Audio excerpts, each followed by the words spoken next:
Y'all may be seated. Graduates, families, and faculty, it is my pleasure to welcome you to the 81st commencement at the Institute of Design at IIT. Woo-hoo. My name is Cherie Jones. I am the Director of Student Success here at ID. I will serve as your MC of sorts for the special occasion. So our students have worked really hard to get here, so cheer, clap, give high energy. This is a great special occasion.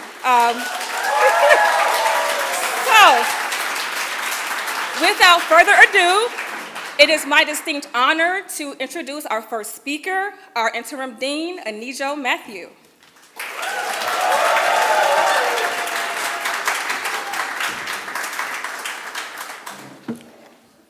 Okay, good morning, everybody. Okay. Okay, that procession was something, huh? For those of you who may not know, the song is called Pomp and Circumstance. And that version was the trap remix version, thanks to our very own Shari. Quite appropriate for ID, where we remix everything. Welcome to the 81st commencement ceremony of the Institute of Design at Illinois Tech. And the first one in many years. And we know who to blame for that, right? So a few weeks ago, I was having lunch with our board chair, Eric Larson. Eric is the chairman of Telia Holdings, a company that invests in food security, nutrition, sustainable food delivery. So Eric is an investor and a capitalist, okay? But for those who know him, he's also very well-read, a deep thinker, and extremely philosophical. So we got chatting. Over sandwiches, we started to talk about the philosophy of time. Yes, you heard it right, philosophy of time. What initiated the conversation was the story of a group of ID students who in 1952 were asked to sculpt a piece of wood into a shape that they could feel comfortable holding. That class was sponsored by Lever Brothers, and that shape eventually became the iconic Dove soap shape. You may even hold it the next time you go into your shower. Amazing, huh? The reason why your soap doesn't melt is because a group of ID students hacked at a block of wood. Amazing, right? As a society, we intrinsically understand the concept of time value of money. We are taught from a very young age how to invest our money. We know that the money that we have today is going to be more valuable tomorrow than it is today, and if we invest wisely, we can make a lot of money out of it. And so we are very careful about how we invest, what we invest in, where we invest money. Eric and I were wondering, what if we flipped the concept? What if we started to train ourselves and our children in the money value of time rather than the time value of money? We often see our lives at a scale that is understandable to us. We feel pleasure, pain, restlessness, anger, frustration, everything that impacts us, because it is at a time scale that we can understand. Seconds, minutes, hours, days, years. Yet, the impact of these decisions are often felt decades after you have made them. Our value to this world does not stay the same through the years. And just like money, if you invest your time properly, your actions will incrementally be more valuable tomorrow than it is today.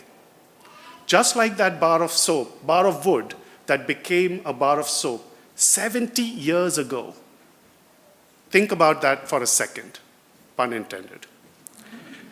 Let me give you an example of my own temporal journey.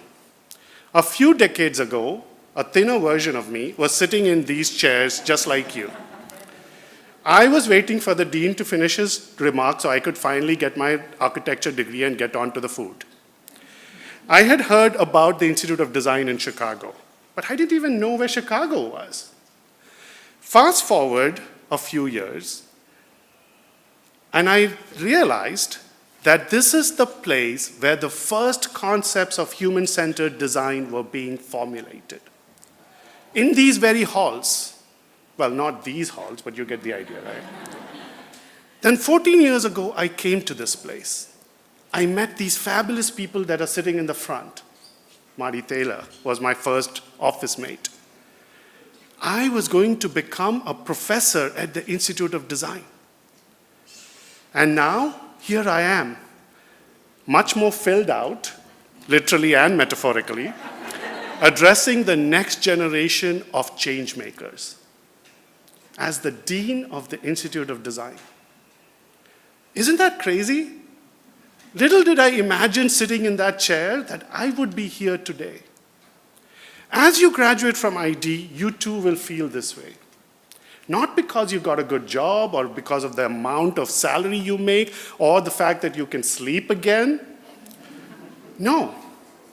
But because even though you may not see it today, one day, decades from now, you and what you learned at ID is going to make you more valuable to the world than you can ever imagine.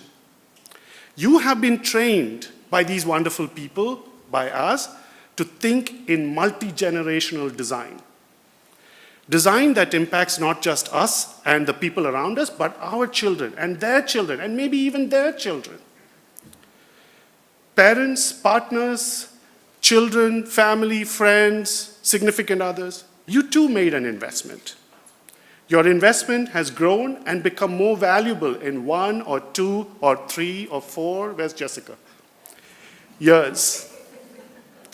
The ID community, the faculty, staff, and fellow students also made an investment. They invested in you, or we invested in you, because we knew the value it will bring in time. You may not know where you're going. You may not know what you will do in a decade. And trust me, it isn't going to be easy or smooth or painless, but you will do amazing things. Things that will impact the world for many generations. At that time, I hope you remember ID and everyone who invested their time in you. I hope you remember that it is in these halls that you first made the investment that eventually got you to where you are then. This year's graduation gift was carefully chosen as a constant reminder of that. It should give you it should help you look in the direction of ID from wherever you are. For those of you who cannot see, it's a specially engraved compass. There's just one problem.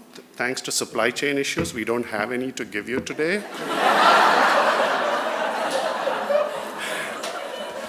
But you'll get it soon. All in good time. So as you walk up to get your degrees, I ask that you keep one thing in mind, that you are and will be exponentially more valuable to the world, everyone around you, and most importantly to yourself, because of what you did here at ID. That is the money value of time, your greatest investment. Thank you.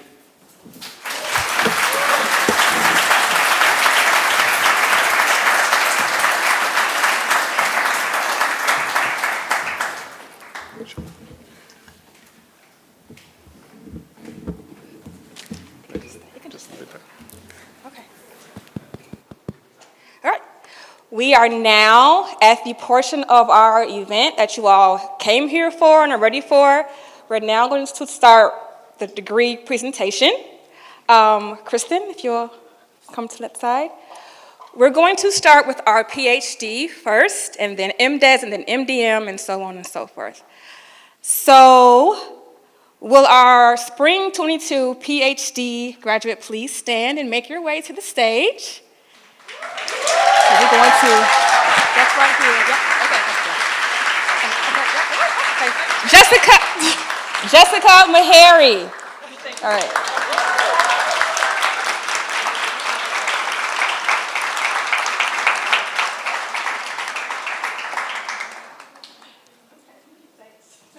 Okay. All right. MDES, Spring 22 graduates, please stand.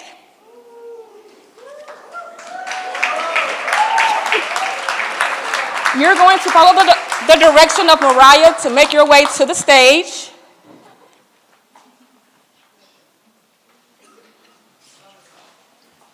Come on. All right. You're going to stop here and give me your card. Then as I call your name, you're going to cross the stage. Okay. Ujwal Anand.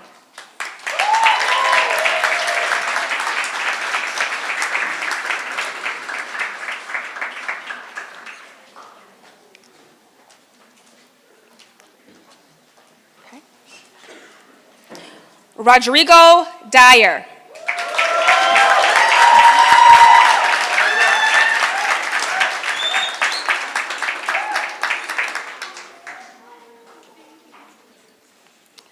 Jeff Sprague.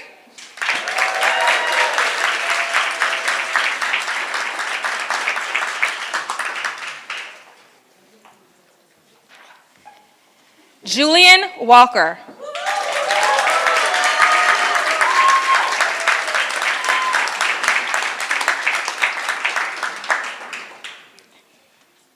Arijit Patra.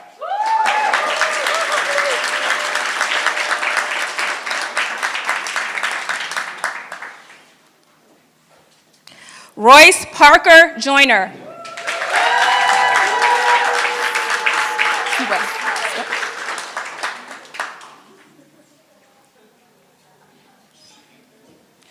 Siwei Soon.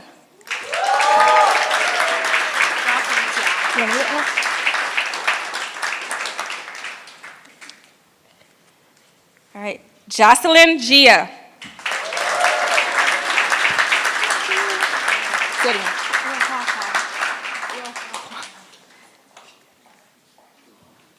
Ruaha Juan. I got it.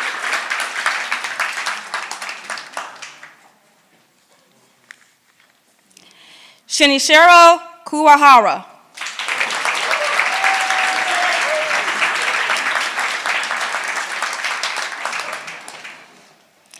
Elizabeth C. Ingley.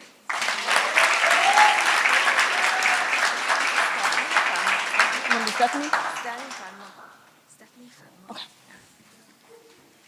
All right, Stephanie Fan Ming.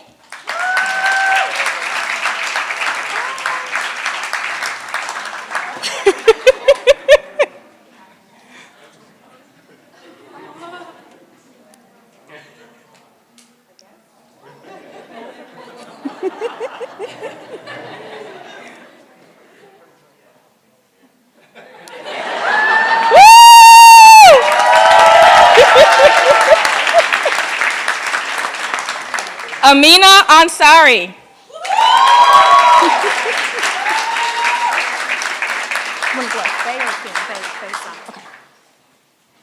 Faye Sun.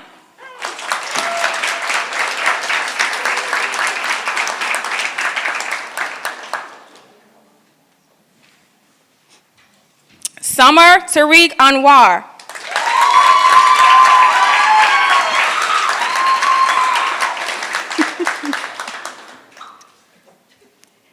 Hugo Shao.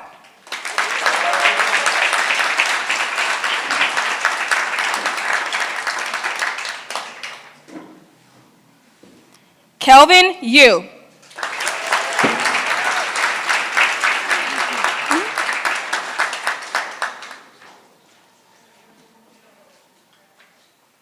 Subin Kim.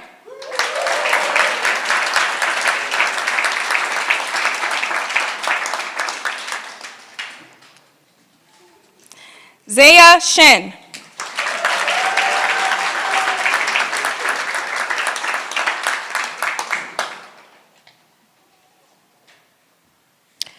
Shenfone Gao.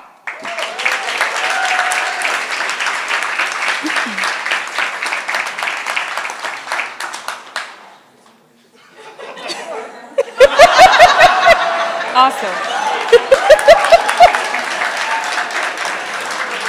Monica Biazon San Martin.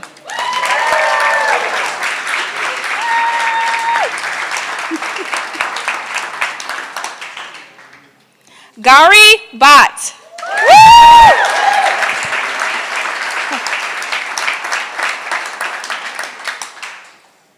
Kavia Rai.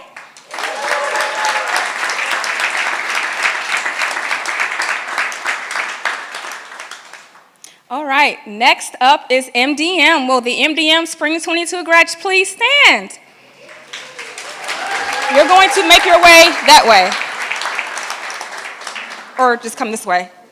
Yeah, just come this way. Come around, yeah. And just come around and stop here. All right. Yep, give me your card. Okay. Okay. Yes, yes.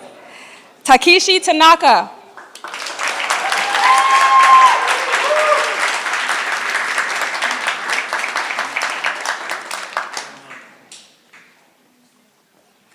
Kota Fujikawa.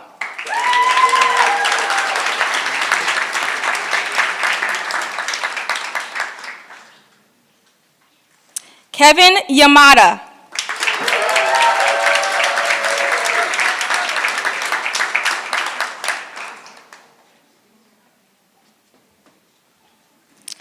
Takuya Isagawa.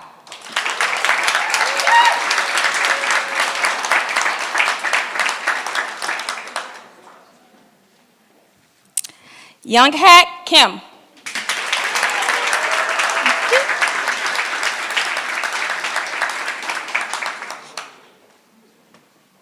Ron Martin.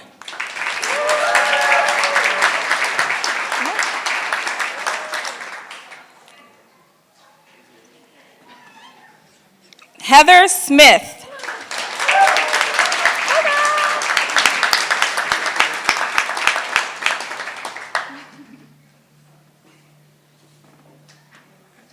Kat Reiser. Hey, what up?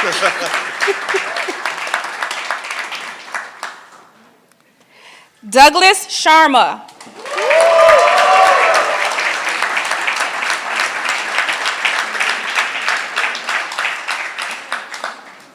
Okay. We also want to acknowledge the ID grads of prior years. This is our first in-person ceremony since the pandemic. So will the Spring 21, Fall 20, Spring 20, and Fall 19 grads please stand?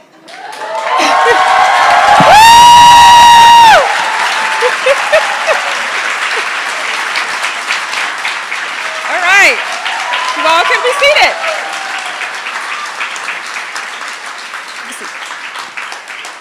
Okay, well, that concludes that portion. The next speaker would be Rodrigo Isasi? Yes. Okay.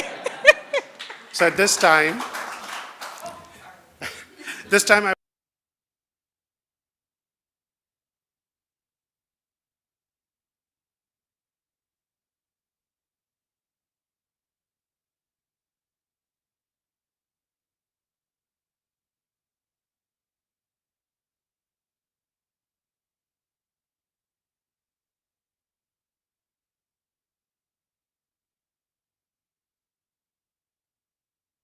acquired by Accenture in 2009.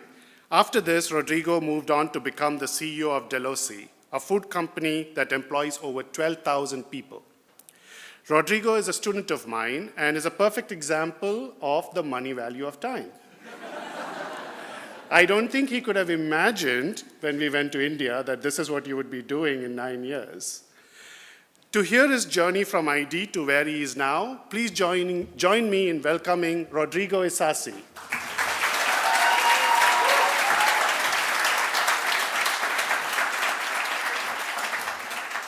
Thank you very much. Dear ID community, dear graduates, perhaps the most overlooked factor in the traditional business world is the relevance of emotions. The fact remains that emotions drive our actions. They represent the most significant part of our memories, reality, and who we are. Unfortunately, this world of irrational rationality forces us to focus on to-do lists, ignoring what we are feeling, or even worse, what others are feeling. On the other hand, as designers, we are bound to deal with emotions, give rise to them, and be accountable for them. Please accompany me in this exercise. Think about how you're feeling right now. Look inside yourself and try to describe your feelings. Hopefully, they are positive, right? Perhaps you're feeling a sense of excitement, accomplishment, achievement, and pride in your heart. Or maybe anxiety and nostalgia for the friends and the life you have shared during these years. Every habit you have built has transformed you. And you know that you are no longer the same person, not only because of the tools and knowledge you received from these great masterminds, but also because of the connections you made and the challenges you have faced. You are now someone who is ready to unleash from the bottom of your heart all your energy out into the world. Please remember this feeling. Embrace it, nurture it, and keep it with you. You will need it, and the world will need it. I can see myself 9 years ago ready for a challenge, sitting there in a world facing digital transformation, filled with excitement, surrounded by opportunities to be an entrepreneur and help organizations in this journey. But today we witness different times. We can see the cracks that the abrupt impact of the past period breakdown and slow recovery has left in our societies. Therefore, it is a time to rebuild, where each activity we do will inflict change. And while that change came out through growth in the past, today it is imperative to bridge our evident disparity gap, whether newly created or just revealed, like if we as society have been wearing the emperor's new clothes. We are also seeing a polarization of opinions, intolerance, hate, fear. This design constraint will be present and persistent in everything you design from the years to come. But as my outstanding storytelling teachers at ID taught me, this is time to act not as heroes but as mentors. It is time to design a more humane and fair world. You will bring magical objects, artifacts, and solutions to transform that fear into purpose, joy, understanding, and calmness. Does this sound too idealistic? Maybe. Apathetic? Never. This is what ID is all about, and which is why I came here. And now let me share 5 takeaways that empower me and enable me to keep it up during these years. First, find and embrace your craft. When the design thinking movie came out, Marty Thaler invited me and some students to a private event viewing at Gensler, where other designers joined to watch and share the film. I really enjoy everything about that student outing, walking and chatting together from the old ID building in La Salle, getting there, the office tour, the screening room set up at the movie itself. Everything for me was a reaffirmation of being in the right place. Until this skate designer, sitting in the background, abruptly started a debate. Notoriously angrily, because he disagreed that a scientist in the movie who appears designing experiments could call himself a designer. I came to ID like other MDMs with no design background, so the imposter syndrome came to me and I questioned myself, am I a designer? Can I call myself a designer? Although the answer to that question may be obvious to you right now, it was a defining moment for me. After which I understood that designers need a craft. They need materials and a transformation object. And so I needed to find mine. And mine became the organization's culture. From that moment on, my creative energy expanded, and I committed myself to understand how culture works, how it can be shaped or modeled, and how it can be resilient and adapt over time. Leading a design firm of 200 people with my partners, and now a corporation of 12,000 people, it is about shaping culture every day through example and consistency. But most of all, with passion and explicit intention of creating an extraordinary workplace where people can make progress as professionals and as individuals. Ditching the cultural fit mantra to replace it with a cultural curation approach is vital. That means seeing each individual as someone who will contribute to the culture with their uniqueness and potential. So thanks, skate designer, wherever you are. Now culture is my craft, my material.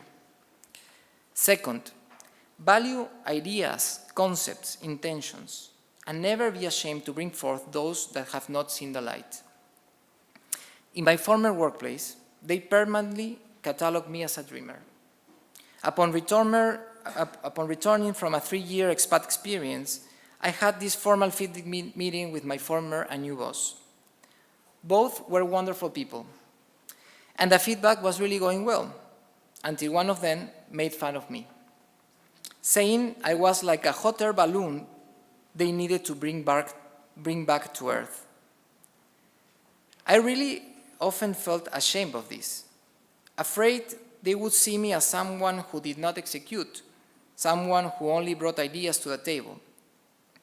I think that is why I put in twice as much effort, and I spent many hours of my day working hard, but deep down, I knew that it was time that I was taking from my family and myself. Over time, I have seen no harm in flying. It is more than necessary to be that balloon that does not allow itself to be pulled back to the ground, because it gives you the courage to lead change. I also know how dangerous is the opposite, not to question, executing without an idea or intention. This is a direct path to mediocrity and even malpractices sometimes. Do not accept phrases that reduce your work to just ideas, just concepts, and just intentions. The world requires good ideas. In reality, we lack ideas, revolutionary concepts, and new solutions that can free us from false dilemmas and ideology myopia. Third, work with purpose. You know this one. If not, you wouldn't be here. So let me share my purpose. I genuinely believe that business is a good thing, something virtuous. It is the ability to organize people to solve a problem. It drives on efficiency, scale, innovation, and sustainability. However, it is an idea that has lost its drive due to the bad practices and prejudice exacerbated by political tensions worldwide. Therefore, I am committed to seeking change from within, using the strength of design and innovation to reshape the reality and build a contribution vehicle. Companies are part of a system. We must recognize that and ask ourselves how can we serve and put our capabilities at the service of this system. Fourth, nourish your communities of support. ID is a beautiful blend of diverse individuals who share an eagerness to create new meaning out of the simplest and at the same time most complex aspects of the human life. It is an excellent network of good people, wisdom, and affection. So please don't lose the connection. Stay close, come back in a while, and share what you are doing and what matters to you. Every time I have raised my hand seeking help from people in this community, I have had a response. Mentors, inspiration, critique, and of course a couple of beers in some city. I am very grateful because here I met my former in situ partners. I am what I am thanks to ID. Finally, don't keep it just for work. Don't deprive your loved ones of your magic. Don't become the angry comedian or the dull rock star.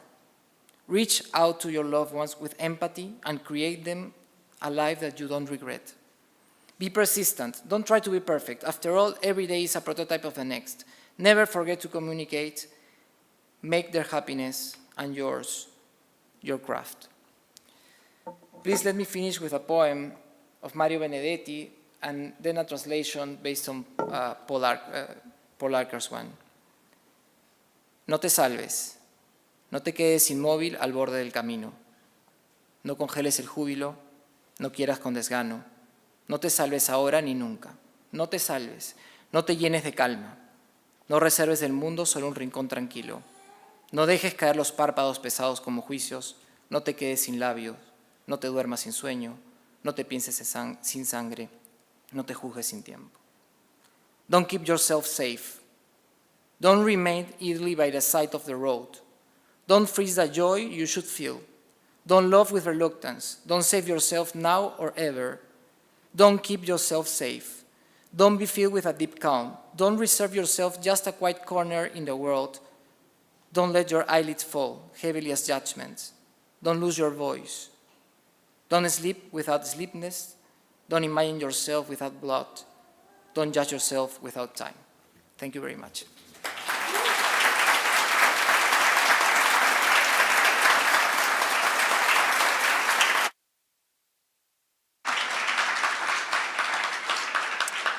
Okay, our next speaker is one of our Spring 22 graduates, Royce Parker Joyner.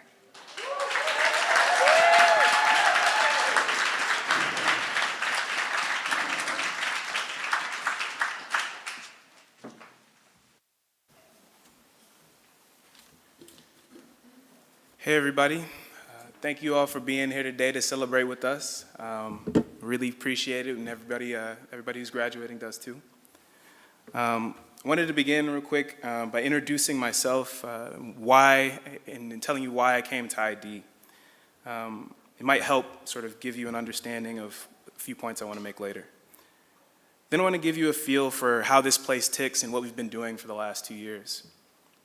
And lastly, I want to tell you what time and my experience at ID have revealed to me about my journey that I believe will give me the strength to stay hungry and inspired for my future of interest.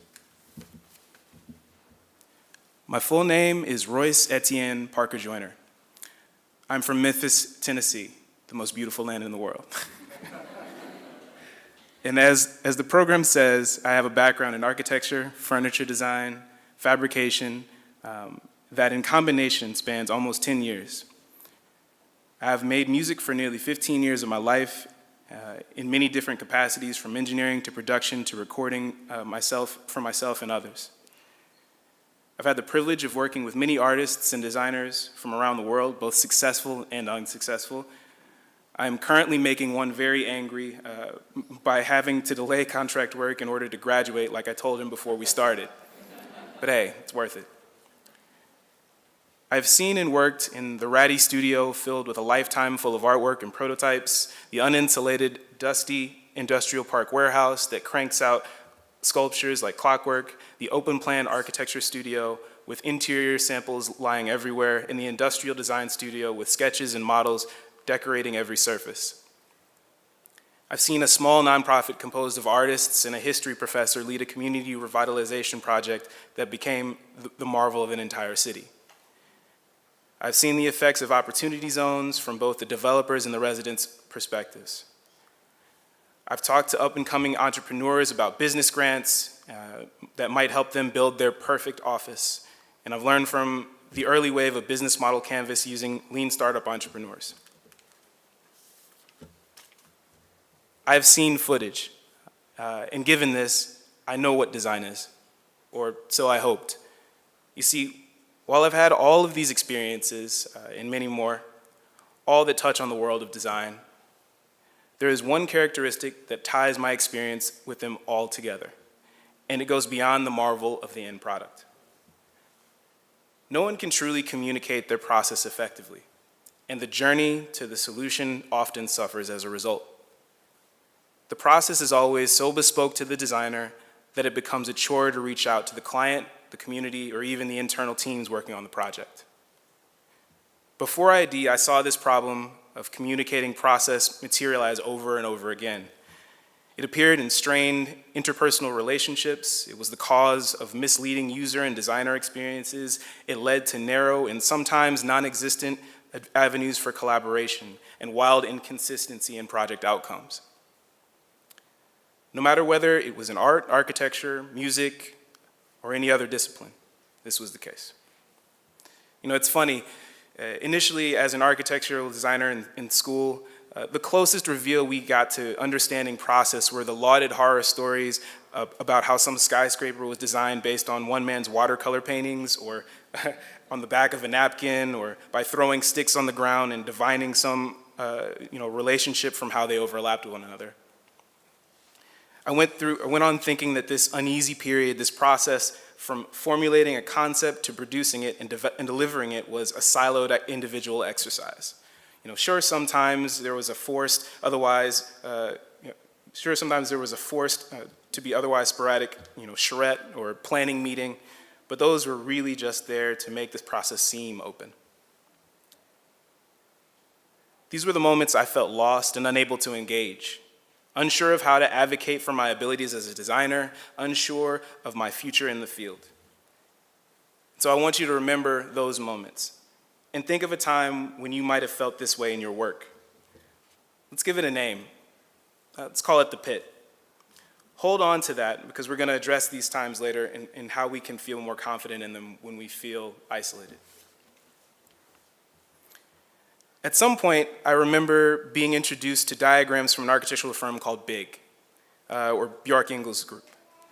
Each project was reduced to a simple yet powerful step-by-step cartoonish diagram that conveyed their process of producing a complex urban implementation, whether that was a park or a building or a skyscraper or anything. Clear a plot of land with a swooping arrow. Re-level it to the perfect grade with another. Pour a foundation with a drawing of a picture, and build a multi-use structure with color-coded Lego blocks. In the length of a comic strip, they had created a document that was usable by all parties involved and served as the perfect outline to understand what it really meant to invest in the expensive undertaking of architecture. That was for me, or that was it for me. I was determined to make this level of insight, this clarity, part of everything that I did. And from then on, I knew that there must be a better way to design and communicate throughout the process effectively and with simplicity. This is what brought me to the Institute of Design. The promise of a codification of tools, methods, techniques of the design workflow that set it apart from other choices for graduate school. The others were fine, some very exciting in their prestige, others enticing for their focus on mastering a trade skill or specialty, but none of them focused on process, which is what I saw as the key to unlocking my skill set. Did it work? Well, as I recently told a classmate who asked me how I felt about graduating, ask me in a couple weeks when I'm not having an out-of-body experience trying to do all of these assignments. But future me says, I feel like I got what I came for in spades, and I'm hungrier than ever to do the work. On site, anywhere, everywhere, all day long. At least that's what I said to myself. But that's how I really felt. Now I want you to remember that moment too. It's the opposite of the pit, it's the peak. Exuberantly exploring, experiencing, and working hard. The moment you feel proud about. So now I'll get into a little bit about what we did here at ID. When I first came to ID, I was surprised by two things. First, how different everyone looked from how I had imagined them over a Zoom screen. Like I had whole backstories for all of you. Whole visions that extended just beyond the Zoom window, all dashed in exchange for a richer reality that came into focus when we met in person after the masks. And then how open and willing everyone was to start from zero and learn.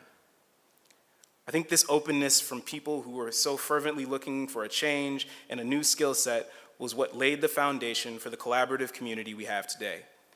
Even though a pandemic that created all sorts of seen and unforeseen issues, even through them.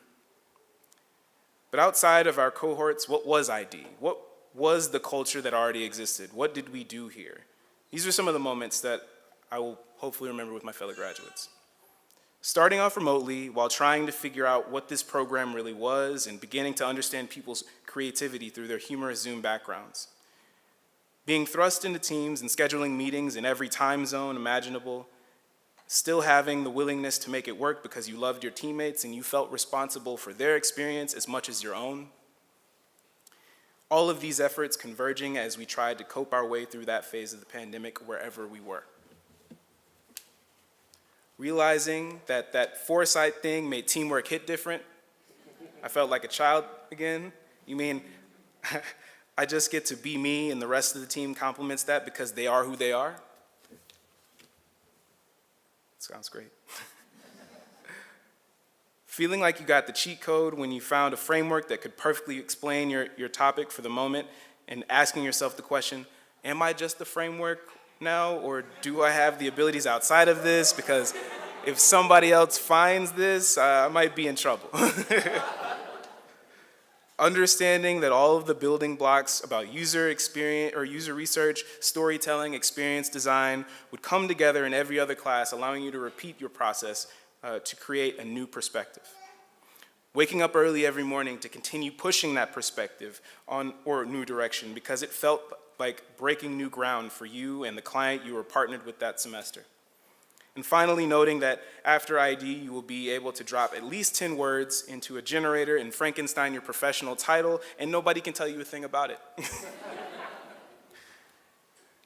These moments for me comprise what I call the pocket. For those of you who did not go to school here, I recognize that those examples may be hard to put into meaning. And I know that my responsibility, at least in part today, is to provide cover for fellow classmates as they wait for that first post-grad paycheck in order to justify their pursuit of design and to their friends and families. Like many experiences in life, though, it can be easier to highlight how special a moment is by contrasting it with the moments around it. What was life like before this experience? What will life be like after? This helps to identify exactly what was special about that moment, about the moment at hand. This is how I've been thinking about ID. So I invite my fellow alumni to ask themselves, before you started working in design, how did it feel outside of ID? You know, before times. What was it like pre-ID? Outside of the passion for breaking down the problems we address, outside of the attentiveness we have to the individuals we design with and for, outside of the comfort we feel within our community of people attempting to accomplish similar goals in wildly different contexts. Do you remember what that felt like before all of this?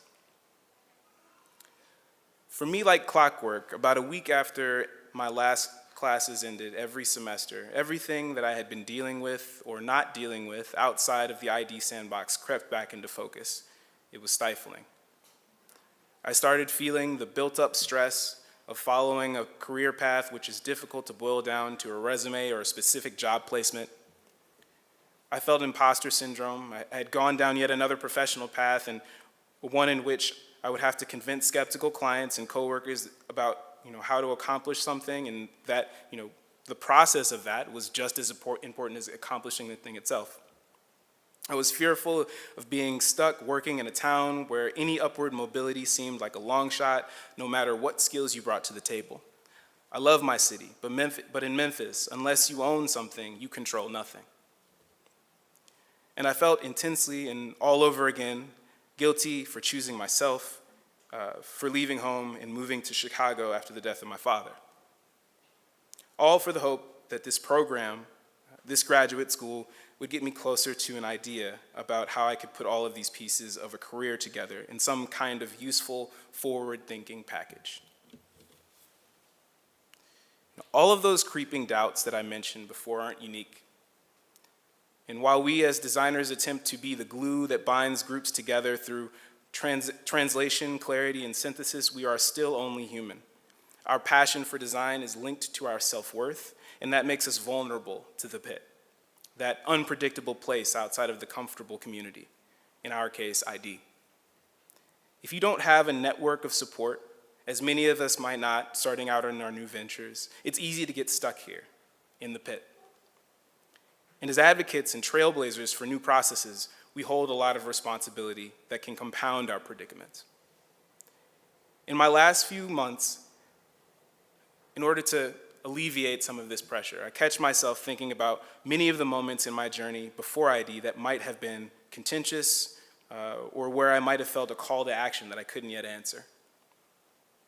With the perspective of these last 2 years, I now look back on these moments and realize that I was reaching for ID's version of design, and that gives me solace. I remember when, as an entry-level architecture designer, I found a stream of new business for my small firm, but didn't quite have the words or the confidence to communicate how it could work. While the first project may be a large investment, if we could refine the design to a simple product, we might be able to make subsequent products profitable. At ID, I learned that this is a mode of value creation. I remember when I found myself at 19 in a room full of doctors, nurses, and hospital administration discussing how to move at-risk patients from an old hospital building to a new one.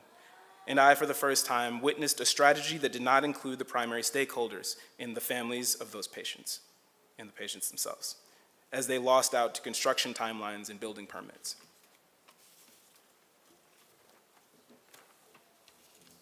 At ID, I learned that my desire to recognize an opportunity through conversation with those most involved was design. And lastly, I remember when I transitioned from architecture school to work life and realized that I was really more enamored with what were the larger issues we were trying to address through the connected fabric of the built environment rather than construction management. And at ID, I learned how to break issues down into components of the system and solve for each in priority that made the most sense. Looking back on all of these moments at different phases of my journey and how they're connected through a consistent energy gives me the strength to stay confident when I find myself isolated, away from the people that I understand or that understand me and what I bring to the table. When I'm in the pit.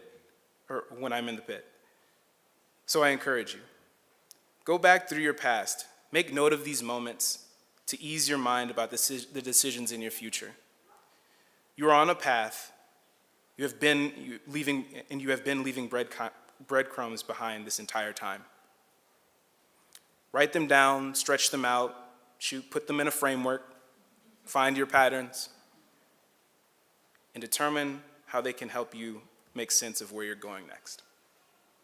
Thanks.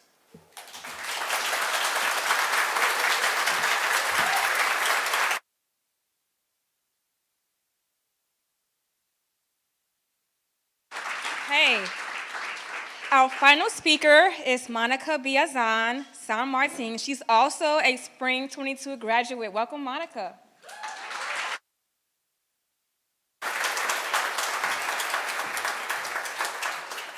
Thanks, Shari. Hello, everyone. So 3 weeks ago, during a job interview, one of those we all had a lot lately, the interview asked me a question that I'm still thinking about. What is your biggest learning, not only from school, but from your whole experience as a graduate student? It was a hard question in that moment. We've been flying through projects, assignments, prototypes, readings, and well, interviews. So I hadn't really had a lot of time to take everything in and reflect on what we are accomplishing, and maybe you haven't either.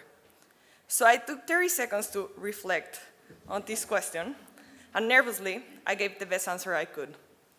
But that question has really got my brain going. It's been coming to my mind every day since that interview. And that's what I want to share with all of you today. My biggest learning, not only from my time in classes, but from my whole experience during my time at graduate school. When I reflect on my experience at ID, I find it reassuring to remember what we all learned together. We have learned methods to understanding the world that it is. We have learned tools to envision the future. And we've learned process to design that future.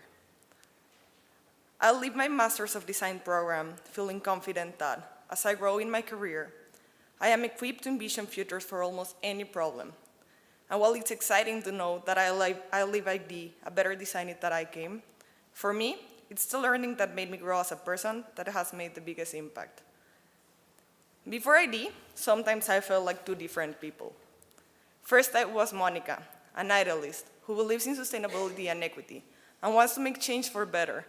But I only knew how to do this through volunteering and giving my hands on time, not through design. On a different level, there was Monica, the designer, a professional with great skills, working on big ventures, designing for profit, and designing to make processes more efficient. Naturally, this is the Monica who decided to come to ID, looking to get a better professional future. But I didn't want to sacrifice the first Monica. It's an important part of who I am. And while I wanted to combine them, I couldn't envision how. I never imagined a way to make them become the same person, a way that, through my career and my professional life, I could demonstrate and activate my personal values and really contribute to our society. But that's just what happened over my 2 years here. The two Monicas I just described became one, Seamless Monica, through her time at ID. One of my favorite projects at ID was the anti-racist pop-ups with Chris Ross. In this project, we use our skills to help people design a better future, an anti-racist future. And through it, we open conversations, hard conversations. Planning the workshops, setting up the logistics, getting the right words onto worksheets, partnering with the restaurants, and finding the right wood structure to bring everything to life. Everything. Everything was worth it when I saw the first couple of girls living together, still talking about racism after our 5 minutes activity. I felt proud, and I felt happy. I felt, for the first time in real life, that I could change the world through what I like the most doing. Now, I know not just I can do it, but I know how to design the better world I believe in. Through my experience at ID, I learned how to merge these two Monicas. For me, this is the most significant learning experience during these 2 years. I leave ID thinking like a designer. Yes, I can do it. But also, always questioning myself. But should I? Is this the right project? Is this the right approach? Does it deserve my time and attention? How will it contribute to our world? Through all my system classes, I learned to map out the unintended consequences and potential outcomes of the future we're designing, and ask, do we mind provoking these consequences? What can we do to avoid them? How can we come up with a better answer that considers all these elements? So as we all go on today and leave the world to design great new things, I want to invite you to think about what is right. Which problems should we solve, and for whom? Which world do we really want to create? What does the world need? Here are some things that come to my mind when I think of the world I want to create. We need a world where equity is a reality and where people have access to opportunities. We need a world that is inclusive. And we need a world where people care for the environment. I want to design products, services, policies, and systems that not only create financial benefit for my employer, but really create value in a larger way and do something to enhance people's lives. So I want to encourage you, fellow graduates, consider your values and your worldviews. Take more than 30 seconds to reflect on what you learned at ID. But then, see how it affects the designer you are. Try to marry your personal values with your professional ambitions. We are a mix of the choices we make. We are a mix of the chances we get and the choices we make. The choices we all make, these value-laden choices, will shape the world that all of us live in. Ask the hard questions, the ones that you should know be on the table, but nobody is asking. But more importantly, keep asking yourself, should I design it? As designers, we are taking on the responsibility of making these choices. It is our responsibility to choose which problems to solve, whose problems to solve, and the kind of world we are creating. We've come a long way to graduating today. Long days at Kaplan, long nights at Zoom.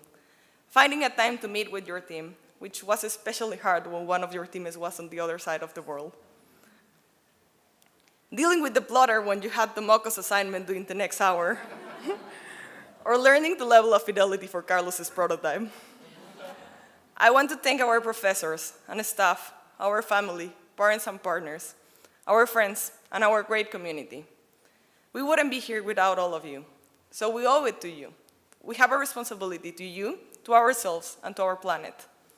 I want to end with an encouragement to all my fellow graduates. Wherever you go after today, remember, design is your superpower and how you can change the world. Be the person who cares about more than Be that person who cares about more than what somebody is telling you to do. Be that designer who says, yes, we can do it, but should we? Thank you.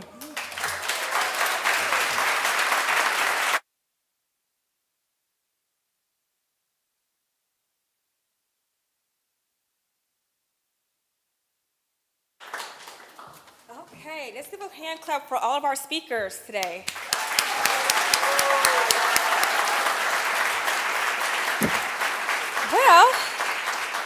We have reached the end of our ceremony, so will all of our grads please stand? Spring 22 and the prior years, everybody just please stand. I present to you the class of Spring 2022. Woo!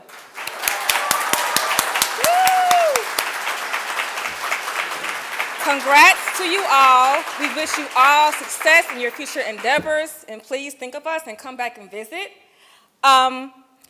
Immediately after this ceremony, graduates and faculty, we're going to have a group photo outside in the front. So once you leave, you'll be guided outside to take a picture.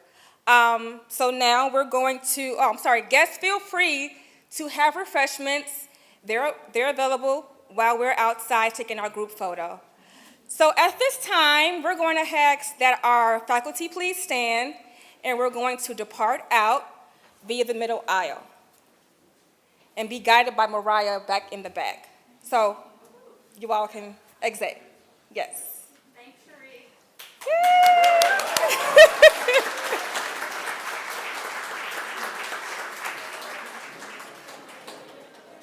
Okay, and MDAS, please follow the faculty.